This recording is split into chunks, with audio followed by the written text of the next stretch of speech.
E aí galera, Grande Mestre Evandro Barbosa aqui, e nesse vídeo de hoje nós vamos dar um intervalo na nossa série de 800 a 2.500 de rating no chess.com e vamos voltar com a nossa playlist Aprendendo Xadrez com os Campeões Mundiais. E hoje nós vamos aprender aqui com o 12º campeão mundial, Anatoly Karpov. Eu quero mostrar aqui para vocês as principais características do jogo dele e o que é possível aprender com esse campeão mundial. Para isso eu selecionei aqui uma partida que foi jogada pelo Karpov de brancas contra o Timman, que foi um jogador muito forte da época. O Karpov, ele foi um jogador com um estilo de jogo posicional muito profundo e também um gênio dos finais, conseguindo vencer posições onde parecia não existir nada. E nessa partida também vai ficar bem claro uma das características assim mais marcantes do jogo dele, que é o pensamento profilático. O Karpov, ele estava sempre pensando nas ideias do adversário e por isso que ele estava sempre um passo à frente. Bom, então bora lá, bora começar a análise dessa partida. O Karpov, ele estava de brancas e ele começou com o lance 1 E4. Então o Timman respondeu com D6, D4, cavalo F6, cavalo C3 e agora G6. Então aqui o Timman, ele joga a defesa Pirc, que é essa defesa em que as pretas jogam com G6. As brancas vão ficar com uma vantagem de espaço, graças a possuir o centro de peões, mas as pretas esperam criar contra-jogo atacando esse centro, fazendo ou a ruptura C5 ou então a ruptura E5 em algum momento. Bom, então aqui depois de G6, o Karpov ele faz G3.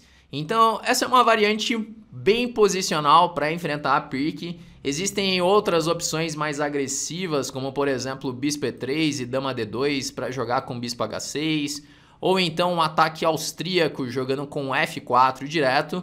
Mas o Karpov, ele, como eu disse no início, ele tinha um estilo de jogo bem mais posicional e ele prefere jogar aqui com G3, que é uma variante que eu gosto bastante, muito por influência dessa partida, que é uma das partidas que eu gosto mais do Karpov.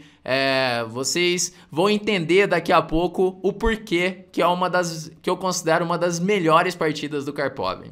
Então aqui depois de G3 veio o Bispo G7, Bispo G2, Roque e agora cavalo de G2. As brancas vão completar o desenvolvimento agora, rocando.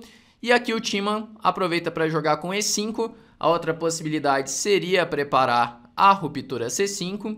Então fez aqui E5, Roque e agora cavalo A6. Bom, esse lance aqui é um lance um pouco estranho, mas o Timman ele tinha um estilo de jogo assim, buscando o contra-ataque sempre, e esse era um tipo de lance que ele gostava assim de jogar nessa Pirc. Às vezes acontece de jogar com cavalo A6 na Pirc mesmo, com ideias de jogar, por exemplo, E por D4, seguido de cavalo C5, mas em algumas posições esse cavalo ele pode ficar mal colocado também.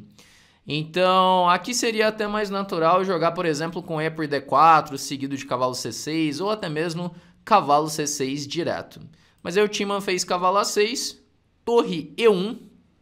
Aqui o Karpov ele já é um início das ideias de jogo profilático do Karpov, que, como eu disse, é a ideia de pensar no que o adversário está querendo fazer e assim já se preparar contra essas ideias do adversário. Nessa defesa Pirc, as pretas vão tentar criar contra-jogo atacando o peão de E4. Então o preto ele vai tentar fazer, por exemplo, um E por D4, seguido de torre E8 e cavalo C5, colocando as peças atacando o peão de E4. Pensando nisso, o Karpov ele já faz o lance torre E1, porque em algum momento a torre ela pode proteger o peão de E4. Bom, então aqui seguiu C6, ele faz H3, que é um lance bem útil, o lance H3, porque agora ele pode desenvolver o bispo para E3, sem se preocupar com um lance como cavalo G4. Então aqui H3 faz sentido, não é uma perda de tempo. Seguiu torre E8 e agora o Karpov ele faz o lance bispo G5, cravando o cavalo de F6 e induzindo o adversário a jogar com H6. A ideia dele é que depois de H6 ele volta o bispo para E3, então ele já provocou ele pode criar alguma debilidade na ala do rei das pretas depois de provocar esse avanço do peão de H. E a ideia é jogar, por exemplo, dama D2 no próximo lance, desenvolvendo a dama e já atacando assim o peão de H6. Então jogou aqui com dama C7. Então aqui você já consegue perceber que, por exemplo, a dama em C7 ela tira uma possível casa do cavalo. O cavalo ele acaba ficando um pouco descoordenado nessa posição. Então jogou aqui dama D2, atacando já o peão de H6, rei H7 e agora a torre de A para D1, assim completando todo o desenvolvimento. Bispo D7, é até interessante a gente comparar nessa posição a harmonia das peças das brancas, então Karpov coloca todas as peças apontando para o centro, deixa todas as peças bem colocadas, enquanto que na posição do Tiemann tem um cavalo no canto do tabuleiro, o bispo em D7 não tá legal, a dama em C7 também não. Então o Karpov ele sempre conseguia colocar as peças, deixar as peças bem colocadas. É impressionante isso, nas partidas dele sempre todas as peças estão ali em harmonia. E daí nesse momento, depois do lance bispo D7, o Karpov faz um lance que eu acho muito forte nessa posição, que é o lance G4. Então vamos tentar entender esse lance. As brancas quando fazem G4, parece que o branco está buscando um ataque direto na ala do rei, tentando fazer, por exemplo, um G5. Mas na verdade, o G4 ele tem a ver com a ideia que eu falei de pensamento profilático. O Karpov, percebendo que o alvo das pretas é o peão de E4 e que as pretas vão tentar criar contra-jogo atacando esse peão de E4, ele faz G4 com a ideia de trazer o cavalo para G3, assim ele vai melhorar a pior peça dele, que o cavalo em E2 é a única peça que não está bem colocada, e o cavalo em G3 ele vai ajudar a super proteger um ponto forte, que é o ponto E4, assim acabando com as possibilidades de contra-jogo das pretas. Então esse lance aqui é um lance muito sutil, como eu disse, é um lance bem profundo, que faz parte do estilo de jogo do Karpov, um jogo posicional bem profundo. Então essa é a ideia do G4. Então ele não quer atacar na ala do rei, ele quer só melhorar a posição dele. Então aqui seguiu com torre de AD8, cavalo G3 e bispo C8, e só agora que o Karpov ele faz F4. Então é interessante perceber isso, que o Karpov ele poderia ter feito F4 direto, mas ele prefere primeiro preparar a posição, né, evitar qualquer possibilidade de contra-jogo do adversário, para só então fazer o lance F4. Então assim, muitos jogadores quando começam a analisar partidas do Karpov, olham alguns lances assim de preparação do Karpov e consideram lances assim passivos, mas não é bem assim que funciona. O Karpov, na verdade, ele estava preparando os lances. O Karpov ele vai melhorando a posição a cada lance, evitando o contra-jogo do adversário, e ele só faz uma ruptura, como por exemplo um F4, quando a posição está toda pronta, toda preparada para conseguir fazer essa ruptura. Bom, então aqui depois de B5, tentando criar algum tipo de contra-jogo, o Karpov ele faz A3, mais um lance pensando nas ideias do adversário, porque depois de B4, A por B4, cavalo por B4, a única coisa que o preto conseguiu ganhar nessa posição foi criar mais debilidades, porque agora o peão de A ele acaba se tornando um alvo, é um peão fraco, e não está claro como que as pretas vão criar contra-jogo nessa posição. Então aqui depois de cavalo B4, o Karpov ele faz mais um lance para fortalecer a posição. Ele faz o lance cavalo de C para E2. A ideia dele é poder jogar com C3 e assim ele vai fortalecer ainda mais o centro e evitar qualquer tipo de contra-jogo do adversário. Então seguiu aqui E por D4, o Tiemann não quer deixar o Karpov jogar com C3 e poder tomar de peão em D4, então ele já joga E por D4, mas isso acaba sendo uma concessão das pretas, porque agora o branco fica com uma grande vantagem de espaço no centro. Então seguiu aqui com A5, C3, cavalo A6. E agora que a gente chega assim no momento que eu considero o momento mais instrutivo, assim, que o Karpov ele vai fazer uma sequência de lances profiláticos que é genial, assim. A maneira que ele consegue evitar qualquer tipo de contrajogo do adversário. É bem natural você ver isso nas partidas do Karpov, como eu disse, é uma característica marcante do jogo dele. Ele não dá nenhuma chance para o adversário, ele vai evitando qualquer tipo de lance ativo do adversário, qualquer tipo de contrajogo. É um estilo de jogo assim que ele vai sufocando o adversário, e vai ser mais ou menos isso que vai acontecer nessa partida. Quando o Tillman faz o cavalo A6, ele tá com a ideia de poder jogar com o cavalo C5, atacando assim o peão de E4.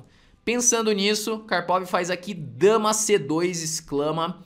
É uma ideia, isso aqui é pensamento profilático, ele viu a ideia do adversário e assim ele já se preparou contra essa ideia. Porque agora, se tentar o cavalo C5, o branco já pode jogar com B4. E, por exemplo, depois de AB4, C por B4, cavalo A6, já está caindo o peão de C6. E aí o branco está ganho nessa posição. Então, depois de dama C2, o Tillman fez bispo D7. Ele continua com a ideia de jogar o cavalo C5, agora com o peão de C6 defendido. Então, Karpov ele faz cavalo F3, exclama. A ideia do Karpov é que se agora o Tillman faz cavalo C5, é possível jogar E5. D por E5, cai o cavalo em C5.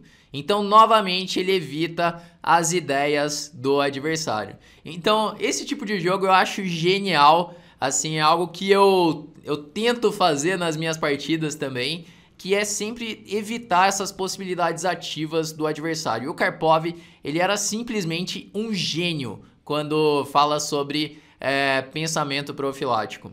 Então, aqui jogou torre E7. O Tillman ele tenta organizar as peças para atacar o peão de E4. Então, já pensando nisso, o Karpov faz bispo F2 para proteger E4. Então, seguiu aqui bispo E8. E aqui o Karpov ele percebe que está faltando harmonia nas peças das pretas. E ele faz aqui o lance dama D3, que já ataca o cavalo de A6, uma peça em defesa. Peça em defesa é sempre tema tático.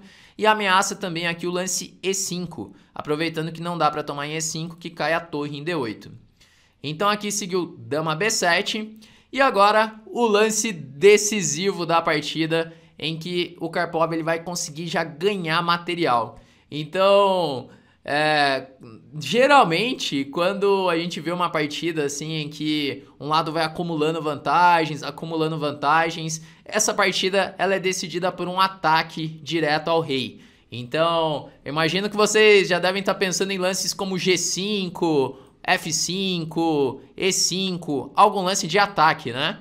Mas aqui o Karpov ele não faz nenhum desses lances. Ele faz o lance torre A1, com a simples ameaça de jogar torre por A5, ganhando um peão. E as pretas não possuem nenhuma maneira de defender esse peão. Se jogar aqui dama por B2, então tem torre de EB1, ganhando a dama. E não tem defesa. O Karpov ele vai ganhar um peão e vai ficar com uma vantagem decisiva. Então, ao invés dele transformar a vantagem em um ataque, que de repente ele pudesse dar chances para o adversário, o Karpov ele prefere jogar torre A1, ganhar um peão, conservar toda a vantagem, e é assim que ele vai fazer para ganhar a partida. Seguiu aqui cavalo C7, torre por A5, torre de D7, B4, cavalo E6, atacou o peão de F4, então jogou aqui bispo E3. Um detalhe interessante aqui, se joga por exemplo dama D2, as pretas ainda poderiam pensar em jogar com D5, E5, cavalo E4. E por mais que o branco tenha vantagem nessa posição, o preto começa a criar alguma confusão.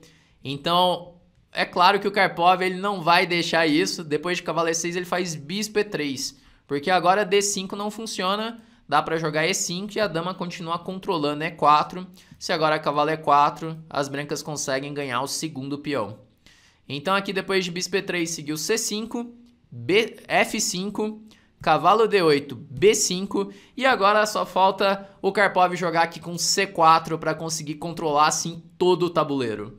Então veio rei H8, bispo F2, dama C7, torre A4, dama B8, C4 e aqui o branco tem uma vantagem decisiva. O branco tem um peão a mais, controla todo o tabuleiro, o preto mal consegue mexer as peças, ficou aqui com um bispo em E8, um cavalo de D8, tá tudo errado na posição das pretas. Então aqui seguiu com torre A7, torre por A7, torre por A7 e só agora que o Karpov ele faz a ruptura no centro, ele faz o lance E5 que decide a partida.